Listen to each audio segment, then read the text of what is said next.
In this video, you'll learn how to combine functions algebraically and complete a difference quotient and simplify.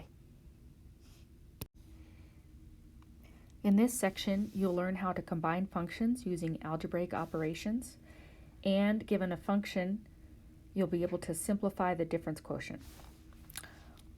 As a warm-up, let's find the domain of the function f of x equals x minus 2 divided by the square root of 2x minus 3. What we know is that the denominator of this fraction, which is the square root of 2x minus 3, cannot be 0. And we also know that because we have the square root, 2x minus 3 has to be greater than or equal to 0. But because of the first condition here, we're just going to say greater than 0. So really, this is what we need to solve. And we'll do so and say 2x is greater than 3, or x is greater than 3 halves. So our domain of this function is 3 halves to infinity. Notice that it really doesn't have anything to do with the numerator. All right, when we combine functions, just like we add fractions and we add decimals, we want to be able to add functions and subtract functions and multiply functions together. And the notation is listed here. So f plus g of x is the same as f of x plus g of x. Similarly, for subtraction, f g of x is f of x times g of x, and f divided by g of x is the function of f of x divided by the function of g of x, but we do have the caveat that the denominator cannot equal 0. So when we combine functions, we have to be cognizant of the domain of these functions. And in general, the domain is the intersection of the domain of f and the domain of g, with the exception of division. F divided by g is also the intersection of the domains, with that exclusion that g of x cannot equal 0. So we exclude any values of x for which g of x is 0. We will always use the more restrictive domain between the two different functions. So we have some examples here. For our first example, let f of x equal x plus 1 and g of x equals the square root of x plus 3. And we want to find each of the following. Before we do that, let's find the domain of f. Well, f is a polynomial, and so the domain is all real numbers, minus infinity to infinity, no restrictions.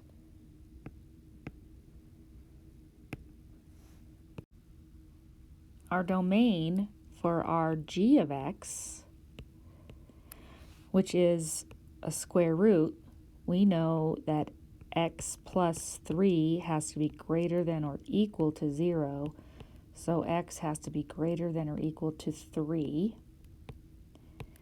and so this is our domain for g.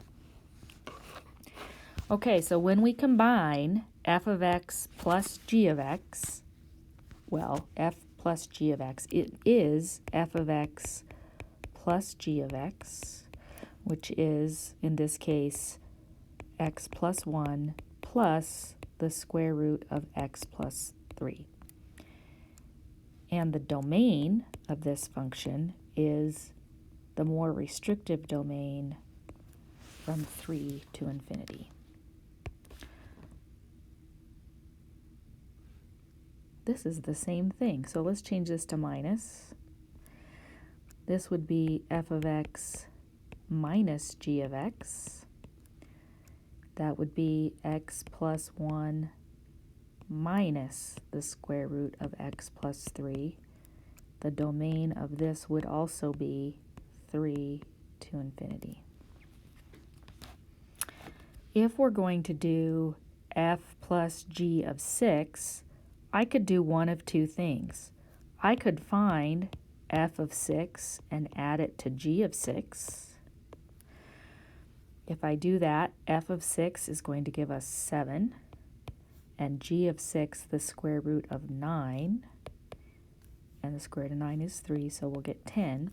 Or I could use my f plus g of x and say 6 plus 1 plus the square root of 6 plus 3, and in the end I also get 10. Try the next examples and check your work. We'll start together by finding the domain of our f function, which is all real numbers, and the domain of our h function, which is also a polynomial and is also all real numbers. So it doesn't look like we're going to have much of a restriction unless we have a division. So take a moment to do those, pause your video, and then I will put the answers. Okay, so we have our answers there. I just wanted to call your attention to part D. F of x divided by h of x gives us x minus 2 over x squared plus 1, with the restriction that x squared plus 1 cannot equal 0. Well, solving that inequality, x squared cannot equal negative 1, but we know that when you square a number, you always get a positive value, so our domain is still all real numbers. Let's do a couple more. Let me write down our f of x again, x minus 2, and our h of x, x squared plus 1. For part E, we'll have f of 2 divided by h of 2. Evaluating our f function at 2 gives us 0, and h of 2 gives us 5, and 0 divided by anything is 0. This is f times f of x, x minus 2 times x minus 2, which will give us x squared minus 4x plus 4. I should also write our domain here. Minus infinity to infinity, and same over here. Well, this is actually, we have a value in there, so we don't have to talk about the domain. Okay, h minus h of x is x squared plus 1 minus x squared plus 1, which is 0. The domain here would be all real numbers.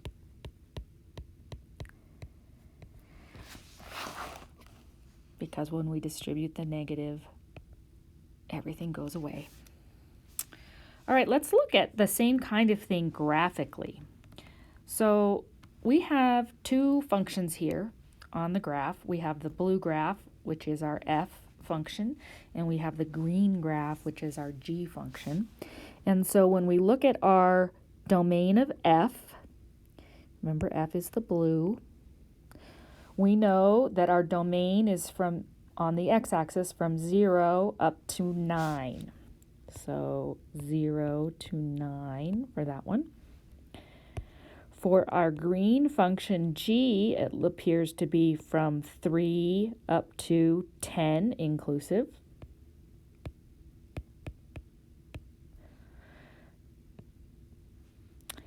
And if I want to look at the domain of f plus g, I want to take a look at the more restrictive, the intersection of the two. So let's just take a look at that on a number line. So if we go 0 to 9, I'm going to do that in blue, 0 to 9 in blue, and then we go from 3 to 10 for green, we want the intersection, so from 3 to 9.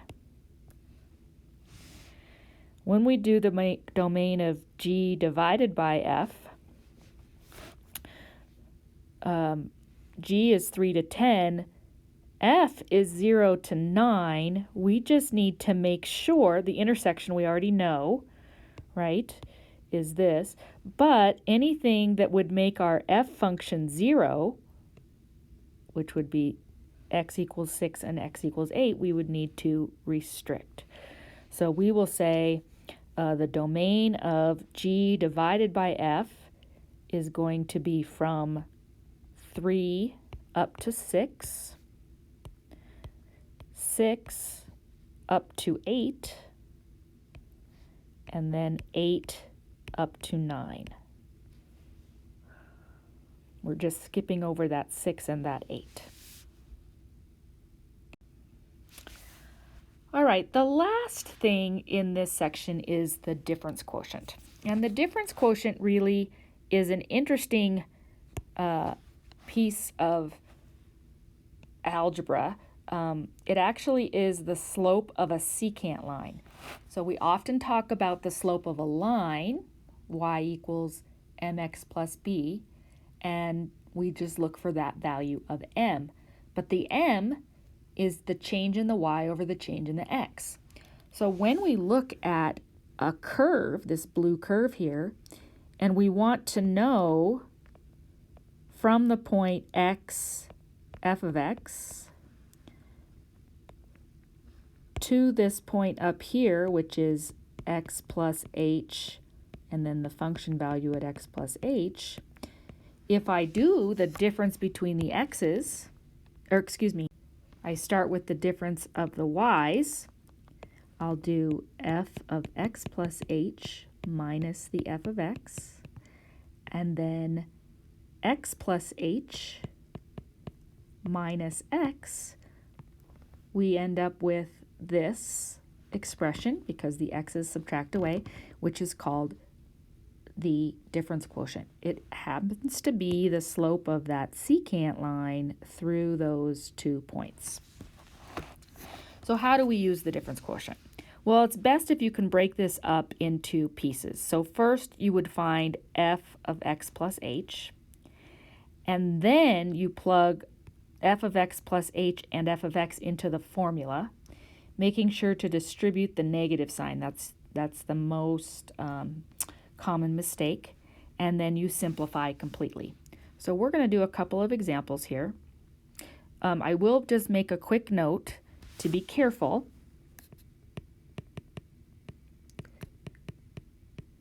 F of x plus h means to plug x plus h into the function. That is not the same as f of x plus h. So we want to make sure that we're actually plugging x plus h into the function. So we're going to start here by finding f of x plus h, which is 3 times x plus h plus 2. And then I will put that into my difference quotient. And as I do that, I'm going to distribute this 3. So we'll have 3x plus 3h plus 2, that's f of x plus h, minus our f of x, which is just 3x plus 2, divided by h. Now, nice things should happen when you distribute this negative sign, because 3x minus 3x will add to 0, and 2 minus 2 will add to 0, and we're left with 3h over h, or just 3. And if you think about our function, the graph of this function is a line, and the slope of that line is 3, so that should make sense. Let's do the same thing here for this quadratic. F of x plus h would give us x plus h quantity squared minus 3. If I FOIL x plus h times x plus h, I'll have x squared plus 2xh plus h squared minus 3. And then I put that into our difference quotient. So it's f of x plus h, which is this that I just found,